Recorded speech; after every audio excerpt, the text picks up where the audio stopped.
Volume 1, Chapter 16. The hair was curled and the maid sent away, and Emma sat down to think and be miserable. It was a wretched business indeed, such an overthrow of everything she had been wishing for, such a development of everything most unwelcome, such a blow for Harriet. That was the worst of all. Every part of it brought pain and humiliation of some sort or other, but compared with the evil to Harriet, all was light, and she would gladly have submitted to feel yet more mistaken, more in error, more disgraced by misjudgment than she actually was, could the effects of her blunders have been confined to herself. If I had not persuaded Harriet into liking the man, I could have borne anything. He might have doubled his presumption to me. But poor Harriet! How she could have been so deceived! He protested that he had never thought seriously of Harriet, never.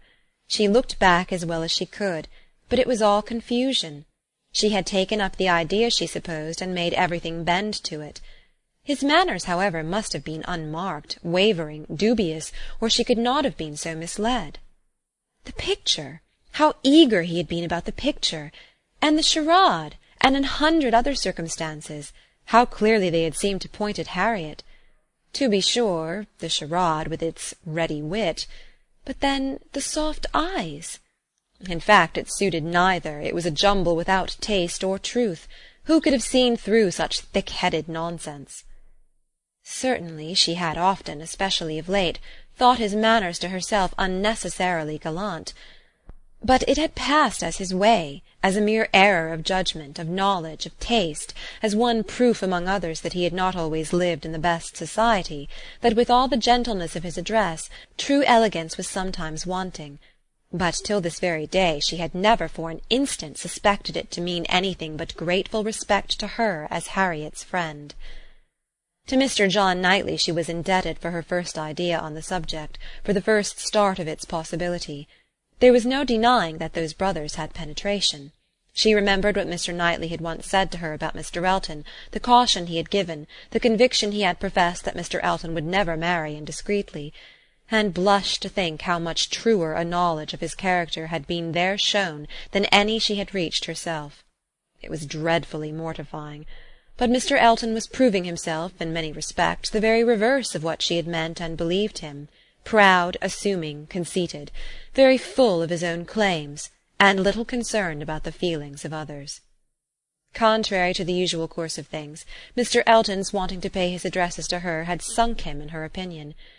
His professions and his proposals did him no service. She thought nothing of his attachment, and was insulted by his hopes. He wanted to marry well, and having the arrogance to raise his eyes to her, pretended to be in love. But she was perfectly easy as to his not suffering any disappointment that need be cared for. There had been no real affection either in his language or manners. Sighs and fine words had been given in abundance, but she could hardly devise any set of expressions, or fancy any tone of voice, less allied with real love. She need not trouble herself to pity him. He only wanted to aggrandize and enrich himself, and if Miss Woodhouse of Hartfield, the heiress of £30,000, were not quite so easily obtained as he had fancied, he would soon try for Miss Somebody Else with 20 or with 10. But that he should talk of encouragement, and should consider her as aware of his views, accepting his attentions, meaning, in short, to marry him, should suppose himself her equal in connection or mind, look down upon her friend, so well understanding the gradations of rank below him, and be so blind to what rose above, as to fancy himself showing no presumption in addressing her. It was most provoking. Perhaps it was not fair to expect him to feel how very much he was her inferior in talent and all the elegancies of mind. The very want of such equality might prevent his perception of it, but he must know that in fortune and consequence she was greatly his superior.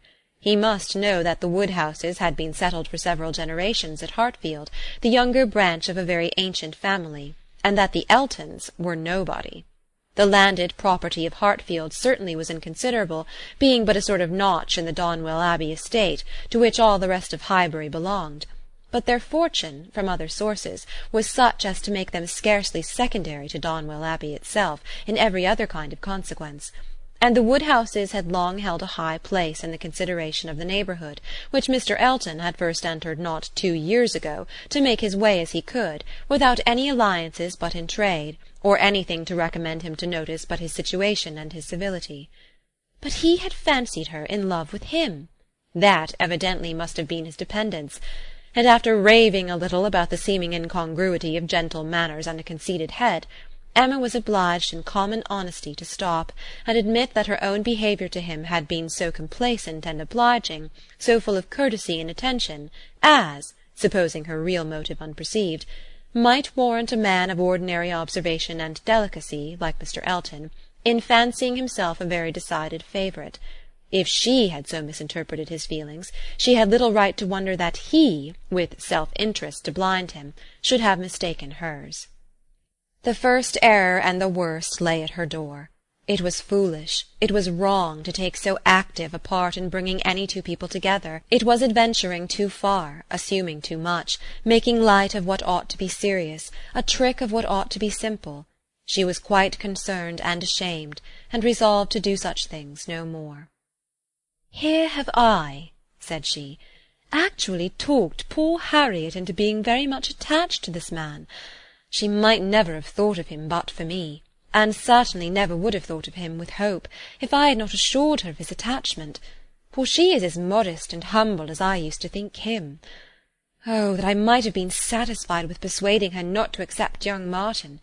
There I was quite right, that was well done of me, but there I should have stopped, and left the rest to time and chance. I was introducing her into good company, and giving her the opportunity of pleasing some one worth having. I ought not to have attempted more. But now, poor girl, her peace is cut up for some time. I have been but half a friend to her, and if she were not to feel this disappointment so very much, I am sure I have not an idea of anybody else who would be at all desirable for her. William Cox? Oh, no, I could not endure William Cox, a pert young lawyer." She stopped to blush and laugh at her own relapse, and then resumed a more serious, more dispiriting cogitation upon what had been, and might be, and must be.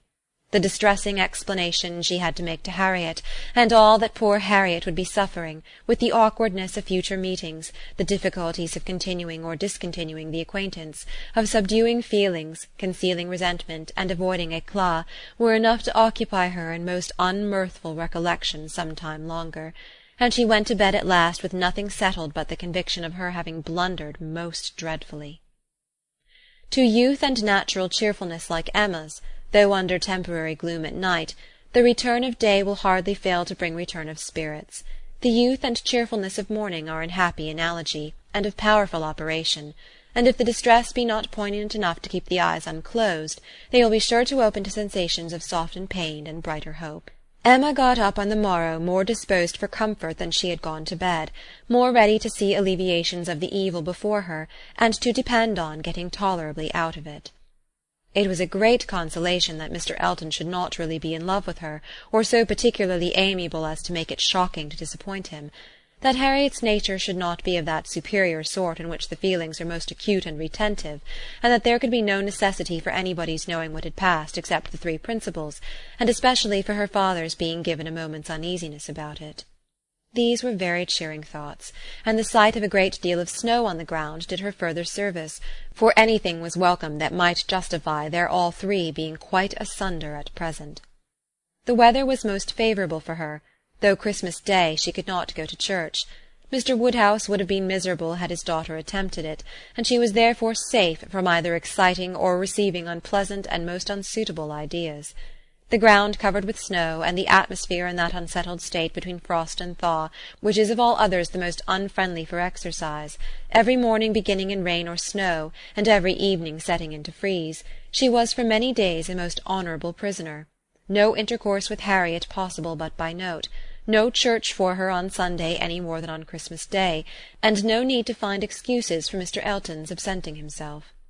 It was weather which might fairly confine everybody at home, and though she hoped and believed him to be really taking comfort in some society or other, it was very pleasant to have her father so well satisfied with his being all alone in his own house, too wise to stir out, and to hear him say to Mr. Knightley, whom no weather could keep entirely from them, "Ah, Mr. Knightley, Why do you not stay at home like poor Mr. Elton?" These days of confinement would have been, but for her private perplexities, remarkably comfortable, as such seclusion exactly suited her brother, whose feelings must always be of great importance to his companions, and he had besides so thoroughly cleared off his ill humour at Randalls that his amiableness never failed him during the rest of his stay at Hartfield. He was always agreeable and obliging, and speaking pleasantly of everybody. But with all the hopes of cheerfulness, and all the present comfort of delay, there was still such an evil hanging over her in the hour of explanation with Harriet as made it impossible for Emma to be ever perfectly at ease. Chapter 17